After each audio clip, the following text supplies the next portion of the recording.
भारत की इन दो खोजों ने मचाया बवंडर। नए वर्जन ने तो हिला दिया समंदर। अमेरिका और रूस ने ठोका माथा। चीन है सकते में, बाकी देशों का तो हाल है उससे भी बुरा। जी हाँ, मैं बात कर रही हूँ भारत के ऐसे दो आविष्कारों की जिसको लेके वो भारत जो है पूरी दुनिया में पहला ऐसा देश बन गया है जिसके पास ये है। यहाँ तक कि फ्रांस, अमेरिका, रूस, ब्रिटेन, इनके पास भी ये हथियार नहीं है। तो चलिए बात करते हैं इसी के बारे में।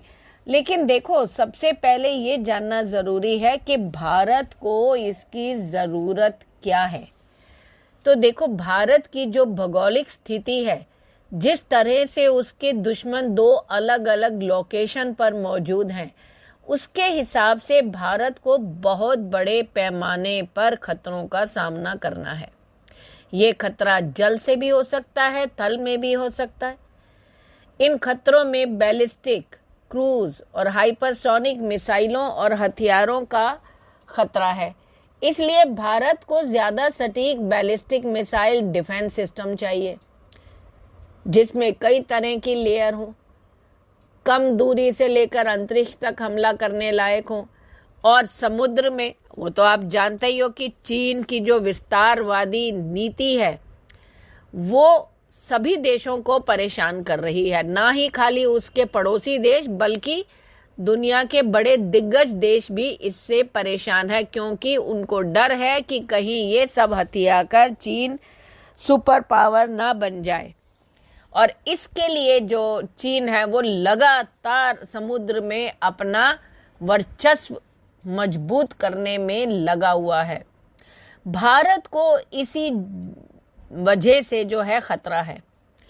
अब देखो, जगह जगह बारूद और ये बिछा दे, बारूद सुरंगें बिछा दे नीचे।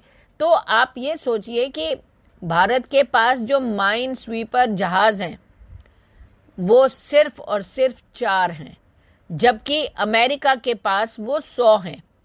तो आप समझ सकते हैं कि भारत को कितना बड़ा खतरा है।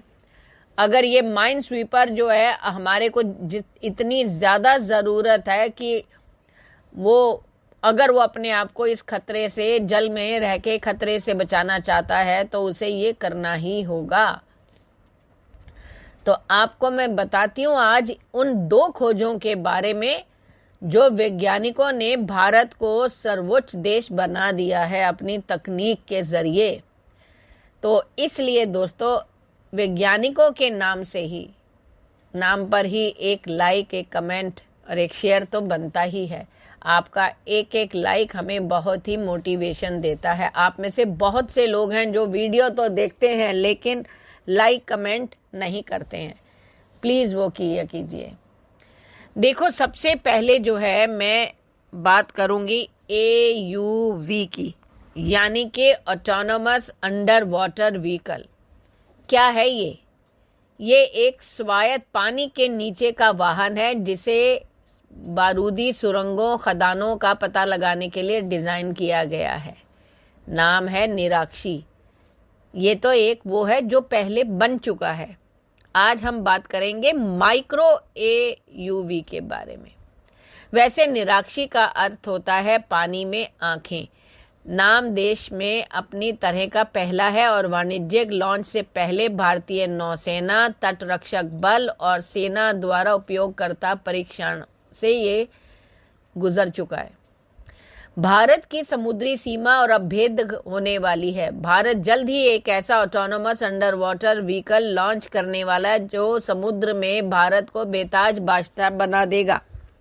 यह एक ऐसी छोटी पनडुब्बी है जिससे चीन और पाकिस्तान की हालत खराब कर दी है।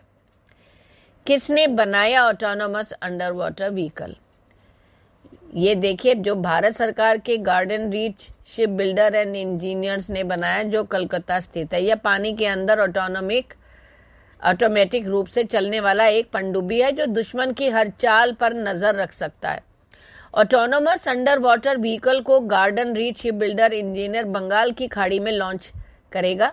अत्याधिक तकनीक से लैस ये अंडर वाटर व्हीकल पूरी तरह से स्वदेशी है। इस व्हीकल को लेकर दावा किया गया है कि अगर समुद्र में दुश्मन कोई साजिश रचता है तो उसका पता ये तुरंत लगा लेगा और नौसेना को अलर्ट कर देगा, जिससे दुश्मन की हर चाल नाकाम हो जाएगी। आखिर ये है क्या?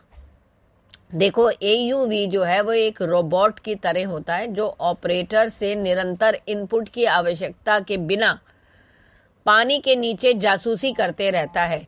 AUV समुद्र के भीतर प्रणालियों के एक बड़े समूह का हिस्सा है जिन्हें मानव रहित पानी के नीचे के वाहनों के रूप में जाना जाता है।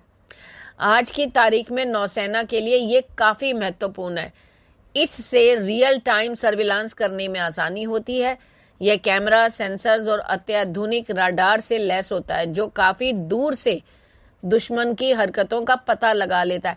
देखो, इसकी क्या क्या खूबियां हैं वो जानना भी जरूरी है, क्योंकि इससे सबसे बड़ा जो इसका फायदा है वो ये है कि इसमें मानव की हानि नहीं होती, क्योंकि ये मानव रहित है।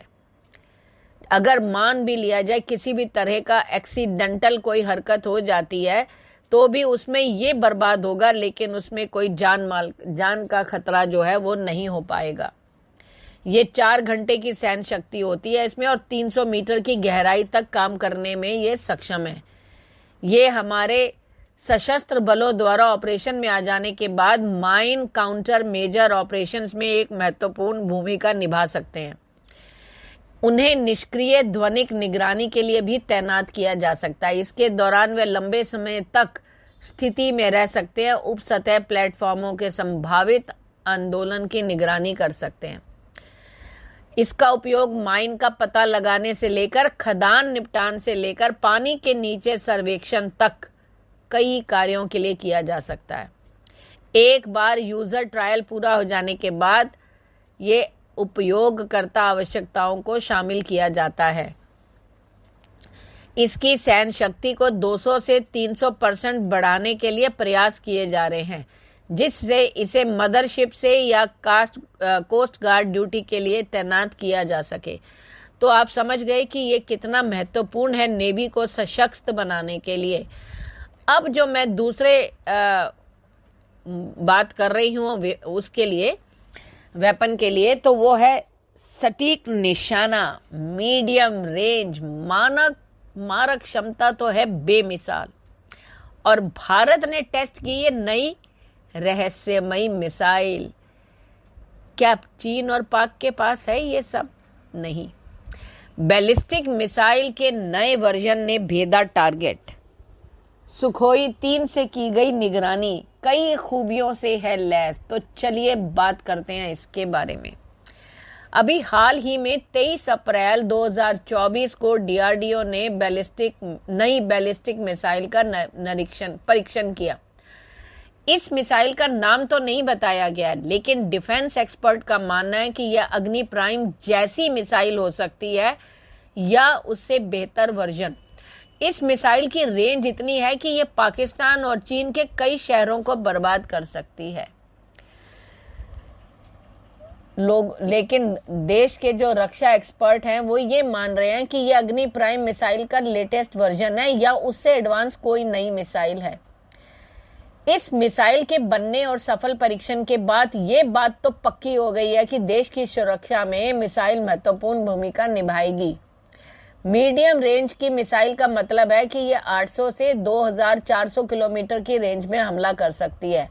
वैसे लॉन्च प्लेटफॉर्म के हिसाब से मीडियम रेंज का मतलब ही बदल जाता है। अभी हाल ही में ओडिशा के तट पे इसी रेंज की न्यूक्लियर बैलिस्टिक मिसाइल अग्नि प्राइम का भी सफल परीक्षण किया गया था।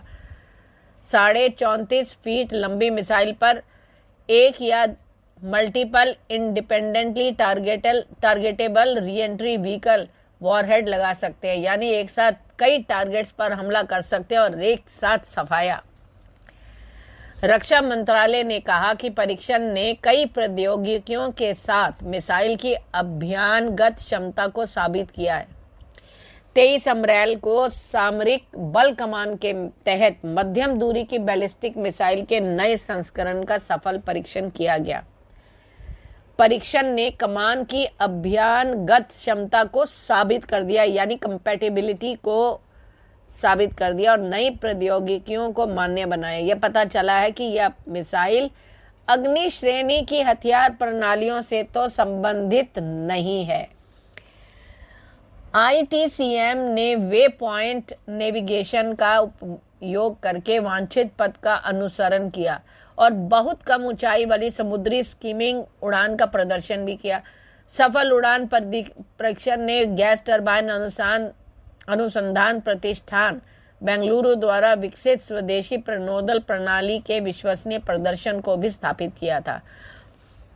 चलिए वैसे जान लेते हैं कि देश की अन्य मीडियम रेंज बैलिस्टिक मिसाइल कौन कौन सी है। देखो, अग्नि 1 है, यह सतह से सतह पर मार करने वाली मिसाइल है। रेंज है 900 से 1200 किलोमीटर।